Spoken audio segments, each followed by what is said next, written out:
अस्सलामुअलैकुम, आप देख रहे हैं प्रोग्राम न्यूज़ टॉक। मैं हूं मरियम खान। नाज़रीन, आज जिन टॉपिक्स पर बात की जाएगी उसके हवाले से आपको बताएं कि पार्लिमानी खसूसी कमेटी की नामजदगी के बाद आज सदर पाकिस्तान ने नए चीफ जस्टिस पाकिस्तान की तैनाती की मंजूरी दे दी है और सुप्रीम कोर्ट के 3 सीनियर जजेस में से चीफ जस्टिस के लिए जस्टिस याह्या अफरीदी के नाम पर खसूसी कमेटी के इत्तेफाक के बाद उनका बतौर चीफ जस्टिस नोटिफिकेशन का इजरा भी कर दिया गया है। और नोटिफिकेशन की बात की जाए तो नोटिफिकेशन के मुताबिक जस्टिस याह्या अफरीदी 26 अक्टूबर को अपने ओहदे का हल्फ उठाने जा रहे हैं, उठाएंगे और 3 साल के अरसे तक बतौर चीफ जस्टिस पाकिस्तान अपनी खिदमात अंजाम देंगे। नोटिफिकेशन के बाद जस्टिस याह्या अफरीदी की मौजूदा चीफ जस्टिस पाकिस्तान काजी फायज ईसा से उनके चैम्बर में एक मुलाकात भी हुई है और इत्तलात के मुताबिक बाद जस्टिस याह्या अफरीदी ने जस्टिस मंसूर अली शाह से भी मुलाकात की है। और जस्टिस याह्या अफरीदी की बतौर चीफ जस्टिस तैनाती के बाद भी अभी बहुत सी चीजों में इब्हाम बाकी है जो कि बहुत से सवालात को जन्म दे रहा है। आईनी तरमीम के मुताबिक जस्टिस याह्या अफरीदी का भी खसूसी कमेटी के फैसले से इत्तफाक करना बहुत जरूरी है और उनके इत्तफाक ना करने की सूरत में सूरत हाल यकसर मुख्तलिफ भी हो जाएगी। चूंकि अगर justice Yahya Afridi chief justice का ओहदा कबूल नहीं करते हैं तो फिर हुकूमत के पास तो जस्टिस मंसूर अली शाह और जस्टिस मुनीब अख्तर का ही ऑप्शन बचेगा। और इसी तरह अगर एक और इब्हाम यह भी है कि अगर जस्टिस याह्या अफरीदी ओहदा कबूल कर लेते हैं तो फिर दीगर जो 2 सीनियर जजेस हैं उनका स्टेटस क्या होगा? क्या वो अपनी मुद्दत मुलाजमत पूरी करेंगे या फिर वो रिटायर हो जाएंगे? आईनी अदालत का सरबराह चीफ जस्टिस पाकिस्तान होगा या फिर कोई और जज होगा?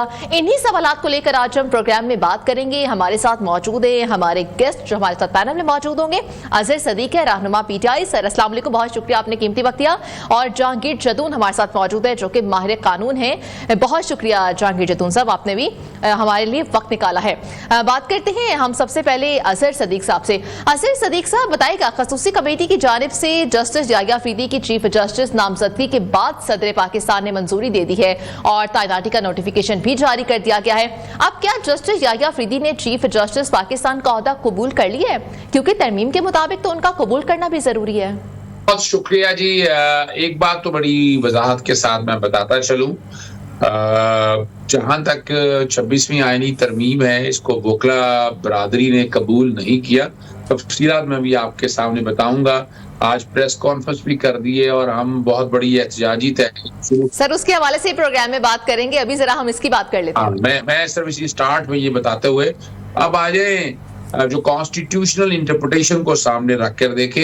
इसमें चीफ जस्टिस जो मुजवजा है, जो आना चाहती है, नॉमिनेटेड है, उन्हें उनकी रजामंदी जरूरी है। अगर वो डिक्लाइन करते हैं, अगर वो इनकार कर देते हैं तो जो आईनी तरमीम लिखा हुआ है उसके मुताबिक फिर ऑप्शन आपके पास 2 ही रह जाती हैं, जस्टिस सईद मंसूर अली शाह और जस्टिस मुनीब अख्तर। तो उनमें से फिर किसी एक को बनाना पड़ेगा। अगर फर्ज करें कि जस्टिस मुनीब अख्तर को ये नॉमिनेट करते हैं, वो भी अगर इनकार कर जाए तो जस्टिस सईद मंसूर अली शाह के अलावा कोई ऑप्शन रह नहीं जाती है। गवर्नमेंट ने जो एजेंडा था वो जरा सामने आ चुका हुआ है और हमारी तरह यही है कि शायद, अभी मैं कंफर्म नहीं हूँ, ये अभी अपना को डिफरेंट सोर्सेज से है कि जस्टिस याह्या अफरीदी शायद ये ओहदा अभी कबूल ना करे। एक तो उनकी अपना उम्र अभी तकरीबन मेरा ख्याल है 5.5 साल या 6 साल के करीब पड़ी। 8 साल का जो बात कह रही है वो गलत है। गालिबन 59 से सर ये खबर है आपके ज़राए के मुताबिक, क्या ये आपकी ख्वाहिश है? देखिए, ख्वाहिश है, हमने मुतालबा भी किया इसका, हम मुतकादी भी हैं इस बात के कि जैसे याह्या अफरीदी साहब को ये कॉन्स्टिट्यूशन अमेंडमेंट अपनी जगह, यानी ये डिस्क्रिप्शन की बात करती है, लेकिन जो एक रूल चला आ रहा है, जो लॉन्ग स्टैंडिंग प्रैक्टिस चली आ रही है और जिसके लिए 40 साल वकला ने जद्दोजहद लड़ी, जहाज ट्रस्ट से शरफ अफरीदी से होते हुए रावलपिंडी हाईकोर्ट बार एसोसिएशन इतना बड़ा सफर तय करते हुए ये आया। और इसीलिए तो 18वीं तरमीम के अंदर मोहतरमा बेनज़ीर भुट्टो साहिबा ने ये तय कर दिया था 18वीं तरमीम के अंदर ये principal article 175 sub article 3A जो है ना, उसका सब 175A का सब आर्टिकल 3, जिसमें ये बड़ी कंडीशनल रख दी थी। तो उम्मीद हमें तो बहुत है, हमने मुतालबा भी कर दिया है। और अगली बात आपके सामने, अगर फर्ज करें कि जस्टिस याह्या अफरीदी बनना चाहते हैं चीफ जस्टिस, तो बाकी जजेस को इस्तीफा नहीं देना चाहिए। हम इस पर सख्त खिलाफ है कि हमें जद्दोजहद लड़नी हो जाए। सर वो तो आपकी बात ठीक है, लेकिन जो आप मुतालबा कर रहे हैं उस मुतालबे से आप आने वाले जो चीफ जस्टिस हैं उनको मुतनाज़िर नहीं बना देंगे? ये नहीं, ये देखें, ये वकला की डिमांड है। वकला बात कर रहे हैं वो प्रिंसिपल स्टैंड की, हम इसको चैलेंज भी करें, यानी मैं खुद बजाते खुद इसको चैलेंज करने जा रहा हूँ। हमारी बार एसोसिएशन जो मुख्तलिफ हाँ है जी। वो भी इसको, यानी इसकी इंटरप्रिटेशन जरूरी है। और ये बड़ी इतनी कंफ्यूजन हो गई है, आप इससे यूं अंदाजा लगा लें कि एक्चुअली व्हाट हैपेंड। मैंने अब हाईकोर्ट में जा रहा हूं तो वो अब तकरीबन हर केस जो है, हर दूसरा केस जो है वो कॉन्स्टिट्यूशनल इंटरप्रिटेशन है मुख्तलिफ आर्टिकल्स के हवाले से। आज 3 केसेस लगे थे, तीनों के केसेस में कल फिर मेरे केसेस लगे हुए हैं। तो वहां यही मजाक चल रहा है कि आईनी बेंच है या दूसरा बेंच है। सुप्रीम कोर्ट के अंदर भी आपने देख लिया। तो ये एक ऐसी इतनी बड़ी कंट्रोवर्सी है, ये जो कह रहे हैं ना, ये भी चैलेंज करता जाऊंगा आपको यहाँ। वो तो आईनी बेंच को मंजूरी दे दी गई है। देखिए मैं बताऊं आपको, अभी ये मामला इतना आसान नहीं है। ये जो हमें ट्रक की बत्ती के पीछे लगा दिया कि अदालतों पे पीछे बोझ खत्म हो जाएगा, इससे बोझ बढ़ना है। पहले होता था कि हाई कोर्ट के अंदर एक सिंगल जज केस सुन लेता था, अब जब बेंच बन जाएगा तो 5 या 7 के करीब जजेस उसमें, यानी जिन्होंने एक 7 केस सुन सकते थे वो एक ही केस सुनेंगे।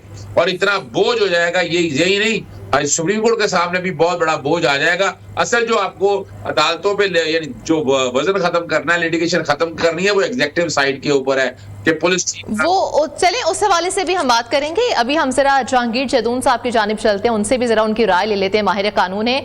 जहांगीर जदून साहब बताइएगा, ये जो तमाम सूरत हाल बन गई है, अगर जस्टिस याह्या अफरीदी इस ओहदे को कबूल नहीं करते तो उसके बाद जो जस्टिस मंसूर अली शाह हैं और जस्टिस मुनीब अख्तर हैं, उनका स्टेटस क्या हो जाएगा? क्या वो इस्तीफा दे देंगे या वो उसको जारी रखेंगे? वो इबाम है, जरा उसको प्लीज क्लियर कीजिएगा। ये देखिए, मैं तो किसी पर्सनैलिटी को डिस्कस नहीं करना चाहता। मेरे लिए तीनों जज जो है इंतहाई काबिल एहतराम है, मोहतरम है। ये हाइपोथेटिकल सिचुएशन है। अगर उन्होंने ये ओहदा कबूल न करना होता तो वो जब नॉमिनी उनको बनाया गया था, अभी तो उनका नोटिफिकेशन भी हो चुका है, तो मेरे ख्याल में वो हर बंदे की अपनी ओपिनियन हो सकती है। जो मेरी राय में वो ओहदा कबूल करेंगे और उसके बाद फिर आगे चलेंगे। तो ये तो हम आप प्रिज्यूम, ठीक है, वो आपकी एक राय हो गई। लेकिन अगर हम वैसे एक बात करते हैं, सपोज करते हैं कि अगर वो ओहदा कबूल नहीं करते तो फिर क्या होगा? देखिए, अगर आप इसकी एम्बिग्युइटीज के अंदर जाएं तो ये पूरी जो अमेंडमेंट है उसके अंदर बहुत ज्यादा लिखना। सॉरी, अगर वो ओहदा कबूल करते हैं तो आप मेरी बात पहले सुन लेना तसल्ली से। अगर आप इसकी जजमेंट क्या है, इसकी जो अमेंडमेंट है, इसकी एम्बिग्युइटीज के अंदर जाए तो बहुत ज्यादा एम्बिग्युइटीज है। आप मिसाल के तौर पर आपने कह दिया जी कि वो ओहदा अगर नहीं कबूल करते, तो जो दूसरे 2 जजों को नहीं समझा गया कि जी वो चीफ जस्टिस बने, तो क्या कोई रीजनिंग दी गई है? तो सर, असल में मसला तो ये है कि तरामीम पास होने के बाद ही जो एम्बिग्युइटी सारी सामने आ रही है, इबाम बाद में आ रहे हैं, क्योंकि वो तो फिर बाद में ही आना था, पहले तो कोई बात ऐसी आप हमें थोड़ा सा अगर बोलने का मौका दें तो हम आपको जो क्वेश्चन करें आराम से तसल्ली से सुने, उसके बाद दूसरा क्वेश्चन करें। देखें ना, आप अगर वो ओहदा नहीं कबूल करते तो जो 2 जज हैं, अभी आपने उनको इग्नोर किया, तो फिर आधे घंटे के बाद, 2 दिन के बाद वो किस तरह आप कहेंगे तो ये वाले ठीक थे? अभी ये देखें ना, इसके अंदर बहुत बड़े लिक्यूने हैं जजमेंट के अमेंडमेंट के अंदर। तो ये एक नहीं है, बेशुमार इसके अंदर चीजें हैं। जो उसकी वजह ये है कि देखिए, हम एज ए इंस्टीट्यूशन बात करें कि क्या इस अमेंडमेंट के बाद जुडिशरी जो है वो इंडिपेंडेंट हो गई है, जजेस इंडिपेंडेंट हो जाएंगे या क्या होगा? अब मेरी राय में तो जुडिशरी को कंट्रोल कर लिया गया है बाय द एग्जीक्यूटिव। तो जुडिशरी बजाय इंडिपेंडेंस के जुडिशरी को कंट्रोल करने का ये नया तरीका जो 26वीं तरमीम है, इसके जरिए अपनाया गया है। ये मेरी अपनी राय है, इससे कोई इख्तलाफ भी कर सकता है, कोई इत्तेफाक भी कर सकता है। लेकिन मेरी पर्सनल राय में जो सीनियरिटी का प्रिंसिपल था, वो एक पहले ये वाला तरीका आजमाया गया था। सजाद अली शाह को जब वो बनाया गया था चीफ जस्टिस, फिर देखें वो मियां अजमल को इग्नोर किया, बाकी जजों को, तो फिर वो एक केस आया मलिक असद अली, तो उसमें तय पाया कि जी उनको रिवर्स किया गया, 2 लिस्टें लग गई, कितना झगड़ा चला सुप्रीम कोर्ट के अंदर। तो अभी भी इस अमेंडमेंट के बाद 2 लिस्टें लगा करेंगी, एक कॉन्स्टिट्यूशनल बेंच की, एक फलाने बेंच की। तो ये एक केस इधर के उधर के इधर, बस इस तरह। आपके कहने का मतलब है कि मजीद रिफ्ट पैदा हो जाएगी इंस्टीट्यूशन के अंदर? बहुत हालात खराब होंगे, बल्कि आज से खराब होने शुरू हो चुके हैं। देखें ना, अगर केस आप एक देखें, मामूली सा कोई केस भी ले लें, तो लॉ का जो पॉइंट है वो तो कॉन्स्टिट्यूशन से ही उभरा है ना भाई। कॉन्स्टिट्यूशन के अंदर फंडामेंटल राइट है। जो हाई कोर्ट होती है या सुप्रीम कोर्ट होती है, उससे बंदा जाता ही, मतलब है मोस्टली केस जो होते हैं 70% वो होते ही कॉन्स्टिट्यूशन के हैं। या अगर कोई दूसरा केस भी है तो उसमें हो सकता है मिक्स क्वेश्चन ऑफ लॉ और mix question of fundamental right constitution का आ जाएगा। तो फिर तो इस तरह ऑलमोस्ट सारे केस ही कॉन्स्टिट्यूशनल बन जाएंगे, तो फिर बैकलॉग कहाँ से खत्म होगा? फिर जो उनकी इंटेंशन थी कि जी सियासी केसों पे मिसाल के तौर पर कोई टैक्स का SRO आता है तो मैं जाके कहता हूँ जी ये तो कॉन्स्टिट्यूशन के खिलाफ है, टैक्स जो है SRO खिलाफ है, ये तो लग ही नहीं सकता, ये तो पार्लियामेंट की पावर है उसकी, नो टैक्सेशन विदाउट लेजिस्लेशन, तो मामला किधर जाएगा? तो माम टैक्स के फिर वो वाले केसेस कॉन्स्टिट्यूशन बेंच में जाएंगे। इस तरह प्रॉपर्टी के इशू हैं, विरासत के इशू हैं, बेशुमार इशू हैं जिनके अंदर किसी न किसी तरह कॉन्स्टिट्यूशनल मैटर जो है वो कनेक्टेड होता है।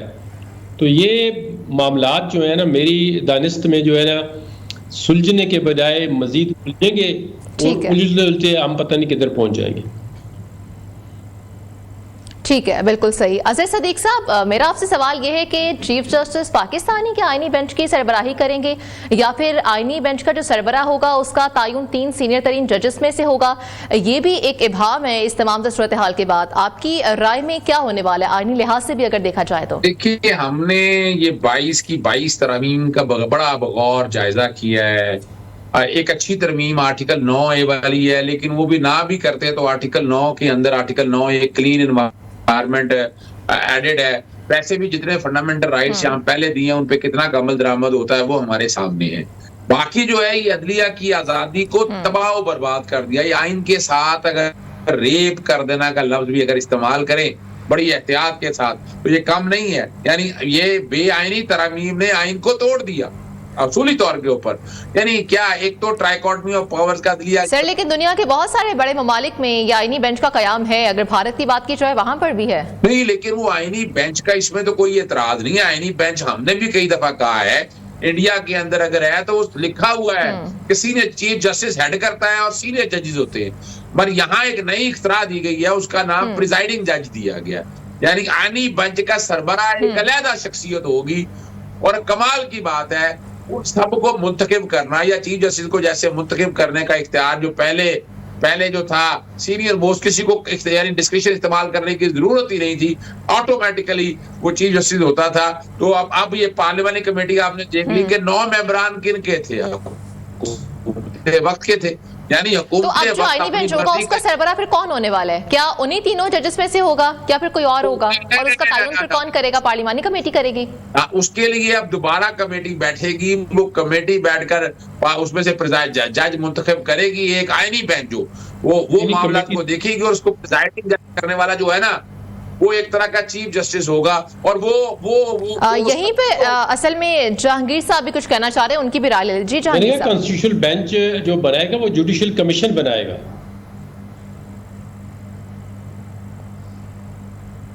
जी कहिएगा। जो है वो बेंच के मेंबरान अपॉइंट करेगा पहले 5, तो उस 5 के बाद फिर एक उनके अंदर कमेटी बनेगी जो मुख्तलिफ बेंच बनाएगी। वो 5 जो है वो इसी सुप्रीम कोर्ट के भी जज हो सकते हैं या ये जज जो है वो कोई मजीद अगर लेना चाहते हैं तो हो सकता है बाहर मजीद इसकी स्ट्रेंथ भी बढ़ा दें सुप्रीम कोर्ट की।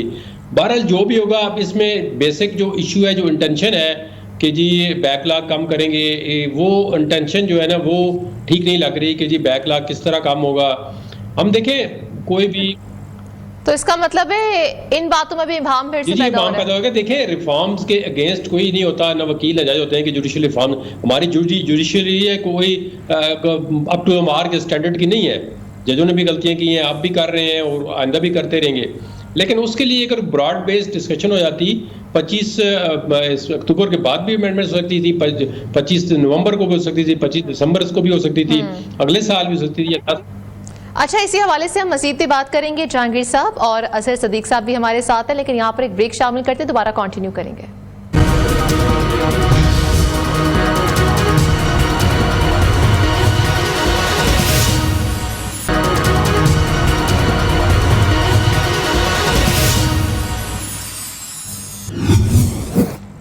Welcome back. यहाँ पर बात चल रही थी कि जजेस की तैनाती के हवाले से और देखा जा रहा था कि आईनी बेंच का फिर सरबराह कौन होगा। अजहर सदीक साहब, आपको क्या लगता है ये जो अगर हम बात की जाए कि सीनियरिटी की बेस पर नहीं किया गया और जो मेरिट की बेस पर किया गया, इस बारे में आपने कहा कि मेरिट की बेस पर करना चाहिए था, सीनियरिटी की बेस पर करना चाहिए था, मेरिट की बेस पर नहीं करना चाहिए था। अब आपको आगे क्या लगता है? अब जो आईनी बेंच का सरबराह होगा वो कहते हैं कि जो दूसरे सुप्रीम कोर्ट के जजेस होंगे उनमें से किसी को भी लगाया जा सकता है। आपकी क्या राय इस हवाले से? देखिए, एक बात तो मैं बता दूं कि सुप्रीम कोर्ट के जजेस जितने भी हैं उनकी इंटेग्रिटी के पे, इंटेलिजेंस पे तो कोई शक ही नहीं है। Justice Syed Mansoor Ali Shah, justice Munib Akhtar, justice Yahya Afridi, तीनों ही जजेस जो है ना, यानी ये कहा जाए कि इनकी कॉम्पिटेंस पे कोई सवाल ही पैदा नहीं होता, यानी आजाद गिले अपनी जगह पर, लेकिन इनकी कॉम्पिटेंस पे कोई सवाल ही शक भी नहीं किया जा सकता। दूसरी जो बात मैं कंप्लीट कर रहा था, तो उसमें आगे देखें, बुनियादी तौर के ऊपर वो जो कमीशन बना है, जुडिशियल कमीशन बना है, वो भी पार्लियामानी कमीशन की तर्ज का है। कैसे? जुडिशियल कमीशन की हैयत ही बदल दी है। उसमें हेड करेगा एक यानी सुप्रीम कोर्ट के चीफ जस्टिस करेंगे, एक प्रिजाइडिंग जज होगा, प्रिजाइडिंग जज जो अभी बाद में तैनात हो जाएगा, और साथ आ जाएंगे उसके अंदर 3 सीनियर जज। लेकिन उसके बाद की जो कंपोजिशन है वो बड़ी कमाल है। चले अटॉर्नी जनरल है, अपना लॉ मिनिस्टर है, एक पाकिस्तान बार काउंसिल का नॉमिनी है, और उसके बाद फिर उसमें बार का उसके यानी उसके अंदर भी पार्लियामेंट के लोग आ गए हैं, और एक नॉमिनी और होगा जो माइनॉरिटी में से, यानी टोटल अगर देखा जाए, अगर ये 5 लोग होंगे तो 8 लोग वहां पहले बैठे होंगे। तो सुप्रीम कोर्ट के जज का या सीनियर जजेस का कोई रोल रह ही नहीं गया। वो एक तरह से बिल्कुल उनके वीटो की पावर ही कोई नहीं रहेगी। वो फिर यहाँ भी गवर्नमेंट ही मुंतखब करेगी। यहाँ भी बेसिकली वजह ये है कि जब लॉ ऑफिसर जब आएगा, अटॉर्नी जनरल आएगा, और अपना मिनिस्टर लॉ आएगा, और पार्लियामेंट से लोग आएंगे, और जो उनके नॉमिनेटेड करता, पाकिस्तान बार काउंसिल भी तो उन्हीं की है ना इस वक्त। तो ये भी आपने असूली तौर पर अपनी पसंद का जज लगाना है, और ये बिल्कुल इंडिपेंडेंट, और इसके लिए सीनियोरिटी का कोई प्रिंसिपल नहीं है, यानी इसमें कोई सीनियोरिटी का प्रिंसिपल नहीं है। और इसके लिए जैसे हम कहते थे 3 एक्सटेंशन का काम है, 2 एक्सटेंशन तो आपने दे दी। एक एक्सटेंशन अगर जस्टिस काजी फाइसा को ना दी, उन्होंने उनकी मर्जी का जज, और उनकी मर्जी का जज मैं तो खुल के नाम लेता हूं कि जस्टिस अमीनुद्दीन का नाम लिया जा रहा है कि उनको प्रिजाइडिंग जज बनाना है जो कॉन्स्टिट्यूशन कोर्ट का है। उसके बाद जजेस उन्होंने अपनी मर्जी के रखने हैं, अपनी मर्जी जाने, कोई चक्कर नहीं है यहाँ पर हुकूमतों ने टेक ओवर कर लिया आपके जुडिशियल सिस्टम को। और ये जो आईनी तरमीम के जरिए अगर इसको मार्शल आना किया जाए, जुडिशियल यानी लेजिस्लेटिव कू का लफ्ज अगर दे दिया जाए इसके लिए, ये फिर हम इनसे पूछ लेते हैं ना जहांगीर जैतून से कि अगर इस पे किसी का इख्तिलाफ हो तो क्या फिर वो जो पार्लिमानी पार्टी है उसको हम चैलेंज कर सकते हैं, उनके जो डिसीजन है उसको। जहांगीर जैतून साहब, आपको क्या लगता है, इसको चैलेंज किया जा सकता है फिर क्या?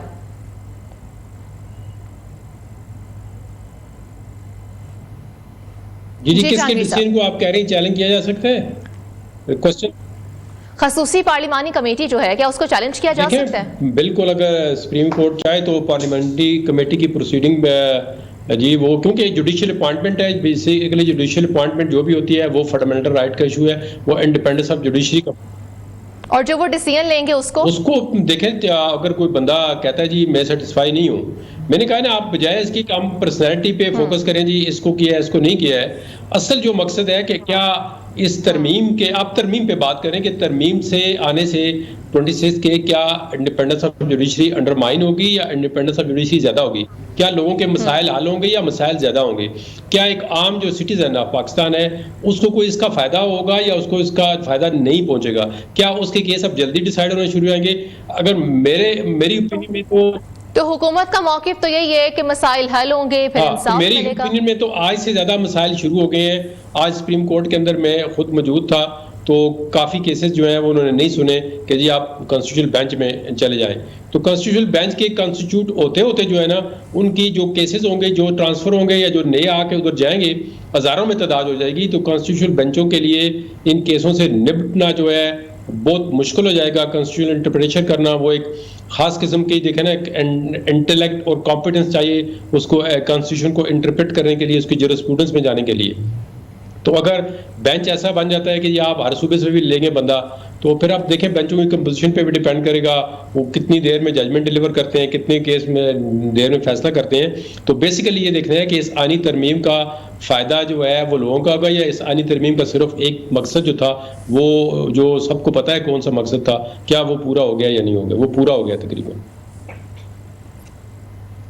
ठीक है, तो ये हम इनसे जरा पूछ लेते हैं। हमारे साथ अजहर सदीक हैं। अजहर सदीक साहब, ये जो वकला तहरीक के हवाले से कहा जा रहा है, उसके हवाले से जो इंदिया दिया जा रहा है, उस हवाले से फिर आप क्या कहेंगे? पीटीआई की जानिब से वकला तहरीक का इंदिया दिया है और इस हवाले से हामिद खान साहब ने भी बयान दे दिया और इससे कबल उनका कहना था कि 26वीं आईनी तरमीम वकला की लाशों पर से होकर रहेगी।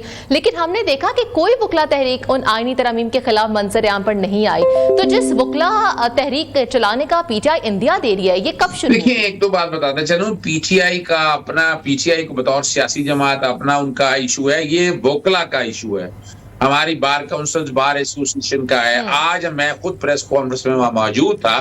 जरा पहले समझ लीजिएगा, पहले तो मैं आपको बता दूं कि वोकला तहरीक सिर्फ 3 मकासद है जिनके लिए तारीखी तौर पर हम लड़ते हैं। अदलिया की आजादी सबसे सुप्रीम मामला है। अच्छा। और उसमें एलएफओ से ले लें और मुशर्रफ के दौर से लेते हैं, अदलिया की आजादी हमने तभी हासिल की थी, सीनियर मोस्ट जज और जजेस अपॉइंटमेंट का प्रोसेस स्मूथ किया था। दूसरा है कि अगर मिसाल के तौर पर मुल्क में फौजी अदालतें अगर बनने हैं या कोई इस तरह का मामला से आते हैं तो ऐसे हालात होंगे तो 100% वकला तहरीक चलेगी। तीसरा मामला ये है कि अगर कोई मुल्क में मार्शल लॉ लग जाए या कू आ जाए, खार चौधरी वाला मामले से अगर समझे, ये नहीं है कोई फैसला गलत हो जाए सही हो जाए, इसमें हम अपना ओपिनियन तो देते हैं, अपना एहतजाज भी रिकॉर्ड करते हैं। वोकला तहरीक अब चूंकि अदलिया की आजादी अब तबाह बर्बाद हो गई है, ये इसीलिए तो लेजिस्लेटिव कू का लफ्ज कह रहे हैं। तो ये वोकला तहरीक जो बुनियादी तौर पर है वो वोकला ने शुरू करनी है और उनकी नेशनल कोऑर्डिनेशन कमेटी तश्कील दे दी गई है और इसके लिए हमने मुख्तलिफ बार एसोसिएशन में कई सेमिनार किए हैं, कई छोटे छोटे प्रोटेस्ट हुए हैं। अब हम आगे 2007 की तर्ज के ऊपर, मैं media advisor coordinator supreme court bar association था उस वक्त 2007 में, तो हमने सियासी जमातों को ऑनबोर्ड किया था, सिविल सोसाइटी को ऑनबोर्ड किया था, मुख्तलिफ छोटे छोटे एहतजाज होते थे, हफ्ते में 1 दिन एहतजाज, और ये मुसलसल कंटिन्यूअस ये प्रोसेस होगा। अब ये कहे कि 2 दिन में या 4 दिन में, इसमें फिर हमारे साथ सियासी जमातें आकर मिली थी। तो पाकिस्तान तहरीक इंसाफ। अजहर सदीक साहब, आईनी तरमीम को हुए हुए 2 दिन गुजर गए हैं लेकिन अभी तक तो वकला की जानिब से कोई एहतजाज सामने नहीं आया। अभी देखिए एहतजाज क्या जैसे बताया ना, यानी सिंध हाईकोर्ट बार एसोसिएशन की भी प्रेसेज आ गई, लाहौर हाईकोर्ट बार और बार काउंसिल के साथ हम लोग मौजूद थे, हमने वो बात भी बड़ा सामने बता। लेकिन आप जिसकी बात करें वो हाईकोर्ट तो याहिया अफरीदी को मुबारकबाद नहीं, वो तो देखिए, वो जो कि पेशावर हाईकोर्ट से उनका एक ताल्लुक है, जो अगर चीफ जस्टिस अगर नॉमिनेट हुए हैं तो मुबारक देना तो बनता है, उससे कोई फर्क नहीं पड़ता। लेकिन क्वेश्चन तो है कि जैसे याहिया अफरीदी इसको कबूल करते हैं, नंबर 1। नंबर 2, जैसे आपने बता दिया, हमारा प्रिंसिपल स्टैंड है, इसको सियासी जमात के साथ नहीं मिलाना चाहिए। सियासी जमात का जो कि उनका अपना एक नुक्ता नजर है, वो साथ चलेगा। हम आपको इंसिडेंट हो सकता है जैसे हमारा 2007 के अंदर हुआ था, तमाम सियासी जमातें हमारे साथ आ गई थी, फायदा उसका लेगी थी नून लीग, उसमें भी कोई शक नहीं है कि उस वक्त एस्टैब्लिशमेंट भी साथ खड़ी थी कहीं ना कहीं आकर। आपकी बात ठीक है, तो इसी हवाले से हम जहांगीर जदून साहब से भी राय लेते हैं। जहांगीर जदून साहब, वकला की पहचान सियासी जमातों से भी होती है और एहसन इकबाल साहब ने बयान दिया है कि हमें पीटीआई वकला और वकला में फर्क को सामने रखना चाहिए। इस हवाले से आप क्या कहेंगे? 2007 वाली है, उस तरह की तो मूवमेंट नज़र नहीं आ रही। उस वक्त कुछ और हालात थे, तमाम पॉलिटिकल पार्टीज जो है एक डिक्टेटर के खिलाफ चल रही थी। अभी वकला डिवाइड है, ये रियलिटी है। मैं इस पे, और दूसरी बात ये है कि अभी जो हमारा ये सुप्रीम कोर्ट बार का इलेक्शन है, इसका बड़ा इम्पैक्ट पड़ेगा कि जो प्रेसिडेंट है सुप्रीम कोर्ट बार का, वो कौन से ग्रुप का बनता है। तो इससे बाद जो है एक मोमेंटम या कोई आप कह सकते हैं सर्टेनिटी सी के केस के कुछ, क्योंकि वकला डिवाइड है। देखिए अब केपीके के वकला, मेरा नहीं ख्याल कि वो ये अफरीदी साहब के आने के बाद कोई ऐसी मूवमेंट उनके खिलाफ शुरू कर दें जी कि ये करें या वो करें। अब एक बलूचिस्तान अभी बहुत आगे हैं वो जो है, और एक सिंध के अंदर सिंध हाई कोर्ट बार जो है वो भी नहीं है, वो भी गवर्नमेंट के साथ ऑन बोर्ड है। तो इसमें डिवाइड है वकला में।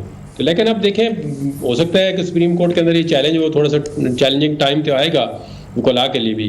तो दूसरा एक पीटीआई में तो कोई शक नहीं कि पीटीआई के बतौर जमात जो है वकला है, वो सारे इस पे वो ही कहते हैं ज़्यादा कि जी वकला मूवमेंट चलेगी। अहमद खान, इसमें कोई शक नहीं है कि वो एक ग्रुप को लीड करते हैं वकला पार्टी के अलावा भी। लेकिन बहरहाल ये इसमें तो कोई शक नहीं है कि अजहर सदीक साहब भी पीटीआई के मतलब है साथ ही इनका तल्लक है। तो ये अब डिपेंड करता है कि वकला उस मूवमेंट में कितना मोमेंटम ला सकते हैं या किस तरह की मूवमेंट। देखें ना, ये मुश्किल काम होता है वकला को फिर अपनी रोजगार कुर्बान करने पड़ते हैं, टाइम देना पड़ता है, तो ये सारी चीज़ें हैं। फिर उसको मैनेज करना, उसको पैसों के बगैर भी कोई मूवमेंट नहीं चलती, उसको फाइनेंस करना, इसके बहुत बड़े इश्यूज होते हैं। तो या वकला मूवमेंट कितने अरसे तक चल सकती है, कौन चलाएगा, लीड कौन करेगा, ये डिफरेंट इशू है। ये अब जब तक बाहर के इलेक्टेड नुमाइंदे जो है एक प्लेटफॉर्म पे नहीं आते, चलो डिफरेंस ऑफ ओपिनियन तो होता है, कुछ नहीं भी कर जाते। उस वक्त भी कोई 100% वकला साथ नहीं थे, बीच में ऐसे भी थे जो जज बनने के चक्कर में थे या गवर्नमेंट की पोजीशन लेने के चक्कर में। ये हर वक्त होता है। देखें, वकला सारे 100% एक प्लेटफॉर्म पे कभी हो ही नहीं सकते, वो उनके ग्रुप्स होते हैं, वो लड़ते हैं। तो मेजॉरिटी ऑफ वकला जो है वो जो मतलब है एक प्रोफेशन या वो इस अमेंडमेंट को ठीक नहीं समझते मेरे ख्याल।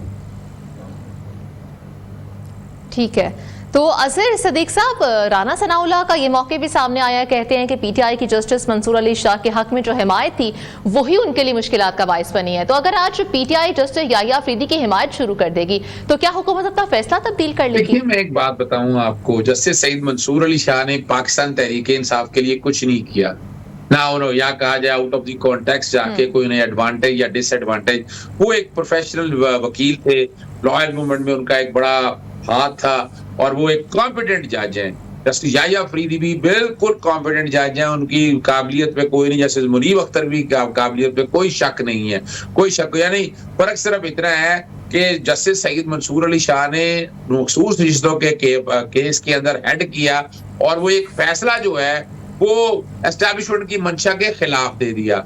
एस्टैब्लिशमेंट चाह रही थी कि मखसूस रिश्ते पाकिस्तान तहरीक इंसाफ को ना मिले और 2/3 अक्सरियत से आईनी तरमीम हो सके।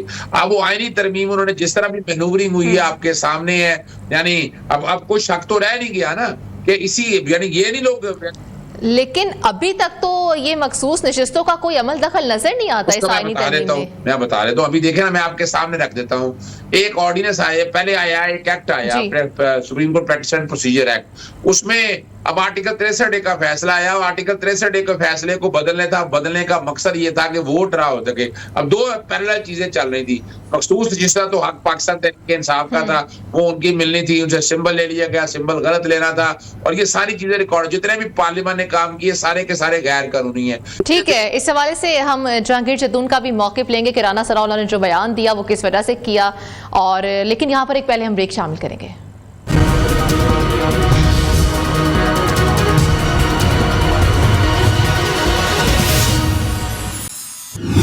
Welcome back. जहांगीर जदून साहब, क्योंकि अब जो बात राना सनाउल्लाह साहब कर रहे हैं वो तो फिर इस तरह से लग रहा है कि अगर फैसला मेरिट पर किया गया है तो फिर चीफ जस्टिस की तैनाती का अगर मेरिट पर फैसला है तो फिर डर के ये बात क्यों की जा रही है कि क्योंकि उनकी तरफ से सपोर्ट की जा रही थी, पीटीआई उसके हक में थी, इस वजह से किया गया? क्या लगता है फिर, क्या डर के फैसला किया कि किस वजह से किया गया? नहीं, इस तरह की बात नहीं थी। मंसूर अली शाह साहब बड़े मेरिट पे काम करने वाले हैं और बड़ा हाई इंटेलेक्ट माइंड है उनका, इसमें कोई शक नहीं कि सारे जज कॉम्पिटेंट है, लेकिन मैं अगर रेटिंग दूं तो वो इस वक्त सुप्रीम कोर्ट के सबसे टॉप मोस्ट जज हैं। अगर आप, हम तो किसी जज पे उस तरह नहीं कह सकते, लेकिन एक अगर आप बहुत हाईएस्ट कहते हैं जी कि इसको रेट करें जी आप 1, 2, 3 में, तो वो अभी जो सुप्रीम कोर्ट बैठी हुई है उसमें सबसे ज़्यादा जो इंटेलेक्ट माइंड के साथ जो स्टूडेंट डेवलप करने वाले और हर तरफ उनके एडमिनिस्ट्रेटिवली, तो इज़ अ टॉप जज ऑफ द सुप्रीम कोर्ट। तो उसमें कहना कि जी ये आप किसी पार्टी के साथ हैं, देखिए पार्टी तो कोई भी किसी जज को पसंद नहीं करती कि वो उनके खिलाफ फैसला दे। जो भी जज, कोई भी, आप अगर ये अफरीदी साहब कल 2-3 फैसले गवर्नमेंट के खिलाफ दे देंगे तो ये आईनी तरमीम को खुद ही बदल देंगे। ये कहेंगे जी ये तो सीनियरिटी वाला काम ठीक था। ये देखिए, ये आप, ये इस तरह नहीं होता। गवर्नमेंट कोई भी पार्टी हो, ये सिर्फ गवर्नमेंट नहीं है। अगर आज पीटीआई होती ना, ये 3 ही जज होते तो वो मुनीब अख्तर को जज चुनते। ये मैं आपको प्रिजम्पटिव नहीं, मैं 100% डेफिनेटली कह रहा हूँ कि अगर पीटीआई की हुकूमत होती, अगर यही सिचुएशन होती तो वो मुनीब अख्तर को चुनते, क्योंकि मुनीब अख्तर वो समझते हैं कि ये हमारी वो ही समझते हैं। हालांकि ये ज़रूरी नहीं कि मुनीब अख्तर उनकी पार्टी करीब हो, लेकिन जो डिसीजन जज देते हैं तो जिस पार्टी के हक में होता है वो समझते हैं जी कि ये बस हमारे साथ ठीक है जज, तो ये हमारा है, तो बाकी जो इस तरह के जब जजों के अंदर डिवाइड आ जाए तो वो एक जुडिशियल इंडिपेंडेंस के लिए बहुत बड़ा तबाही है और जजों को आपस में तकसीम। आज देखें ना, इसमें तो कोई शक नहीं है कि सुप्रीम कोर्ट में पिछले कितने सालों से तकसीम आ रही है, इसमें कोई शक नहीं। हम ख्याल जज बैठते थे और हम ख्याल बेंच और जजमेंट आने से पहले पता चल जाता है क्या डिसीजन आएगा। तो फिर इस तरह के हालात बदले। आप एक देखें ना, अब 5 जजों ने एक फैसला दिया उन्होंने जो सूरी की जजमेंट उसको जो उसने दी थी रूलिंग उसको सेटिसाइड किया और पीडीएम के हुकूमत को मतलब किया कि उसके बाद उन 5 जजों की तस्वीरें लगाकर लंदन के अंदर पीटीआई वालों ने उनके मुंह पे जो है जूतियां मारी हैं। हालांकि वो प्रो पीटीआई सारे जज समझे जाते थे। ये पार्टी किसी का लिहाज नहीं करती, किसी जज का भी। जब भी कोई जज उनके खिलाफ फैसला देगा, अभी आप पीटीआई की बात सुन लें तो chief justice Islamabad high court के साथ उन्होंने क्या किया। काजी फैसला तो चलो समझते हैं, वो तो हमारा एक दुश्मन है कि क्योंकि उसकी बाइस्ड है इस पार्टी के बारे में कि उन्होंने रेफरेंस, हालांकि रेफरेंस तो पार्टी ने नहीं दिया था, पार्टी को जो चला रहे थे लोग उन्होंने भेजा था। उनके बारे में ना पार्टी बात की है, ना अपोजिशन वाले बात करते हैं, ना गवर्नमेंट वाले बात करते हैं। जो असल हैंडलर थे उस वक्त काजी फैसला को जिन्होंने रेफरेंस डाला था। तो ये तो एक जुडिशरी को देखना डिवाइड करने वाली बात है। फैसला तो जिस भी पॉलिटिकल पार्टी के खिलाफ, पॉलिटिकल पार्टी फिर कहते हैं जी पॉलिटिकल केसेस जज सुनते हैं। भाई पॉलिटिकल केसेस जितने भी ये पॉलिटिकल पॉलिटिशियन है ये खुद लेके जाते हैं। अतर मिलला जब chief justice Islamabad high court के, तो मैं एडवोकेट जनरल भी था और पहले भी, तो वो हाथ जोड़ते थे इनसे कि यार आपने मामलात इधर ना लेके आओ, पार्लियामेंट में हल करो इन मामलों को।